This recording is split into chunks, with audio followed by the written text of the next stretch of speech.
হাতে মাত্র মেহেদিটা পরানো শুরু হয়েছে এর মধ্যেই আমাকে কিডন্যাপ করতে হলো। কেন ভাই? একটু পরে কিডন্যাপ করলে কি হইতো? হাতের মেহেদিটা শেষ হইতো, বিয়ে তো হবে। মেহেদিটা পরে বিয়ে করতাম, আলটিমেটলি মেহেদিটাকে দিতেই হবে। এই বাবু, বাবু ঘুমায় গেছো কেন তুমি? আপনার বয়ফ্রেন্ডের মতো বাঁচাল আমি আমার ইগো জন্ম দিয়েছি। সে কথা বলতে বলতে নিজে টায়ার্ড হয়ে গেছে। এখন যদি আপনি তারে 500 বারও ডাকেন সে কোনোভাবে ঘুম থেকে উঠতে পারে না। মানে কি এটা আমার গার্লফ্রেন্ডই না? Oh my God! এটা কি? গার্লফ্রেন্ড, বয়ফ্রেন্ড হতে পারে উনি গার্লফ্রেন্ড, কিন্তু আমার গার্লফ্রেন্ড কোথায়? উনি তো আমার গার্লফ্রেন্ড। এটা আমার বয়ফ্রেন্ড, আমার বয়ফ্রেন্ড কই? সরি ম্যাডাম, সরি স্যার, হালকা একটু টেকনিক্যাল প্রবলেম হয়ে গেছে। নেটওয়ার্কের ঝামেলার কারণে হোয়াটসঅ্যাপের মেসেজ আদান প্রদান একটু ঝামেলা হয়ে গেছে।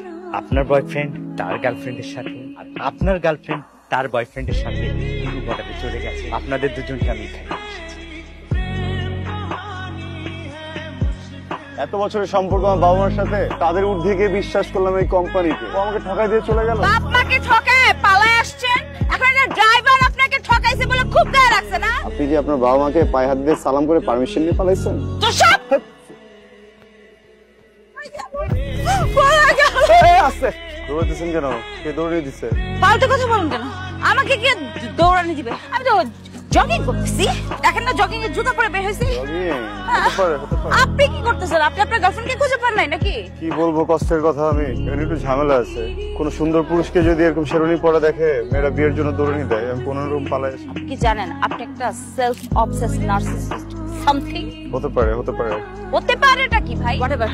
শুনুন, দেখেন আপনাকে একটা কথা বলি, আমার বয়ফ্রেন্ড আপনার গার্লফ্রেন্ড একসাথে আছে, আমাদের দুইজনের প্রবলেমটা কিন্তু same. So we have to do something একসাথে। টিম ওয়ার্ক করতে হবে, আমাদের দুজনকে টিম আপ করতে হবে, রাইট? Team work. দরজা খোলা আছে, ভিতরে আসেন। সরি, বলছিলাম যে আপনি তো দেখতে আমার বোনের মতোই। যদি প্রবলেম না থাকে ভাই আর বোন দুজন, একজন বিছানার উপরে একজন বিছানার নিচে, অ্যাডজাস্ট করে ঘুমাই যাবো কিনা? Okay fine. Thank you.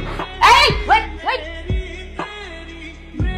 টাকা পয়সা জানিয়ে আসছিলাম, সব তো শেষ, বাকি টাকা ওর কাছে। আমার তো একই অবস্থা, অতিরিক্ত ভালোবাসি তো টাকাগুলো সবকিছু ওকে দিয়ে দিচ্ছি। ওয়েট, আপনি একটা কাজ করেন, আপনি আপনার গার্লফ্রেন্ডে একটা কল করেন।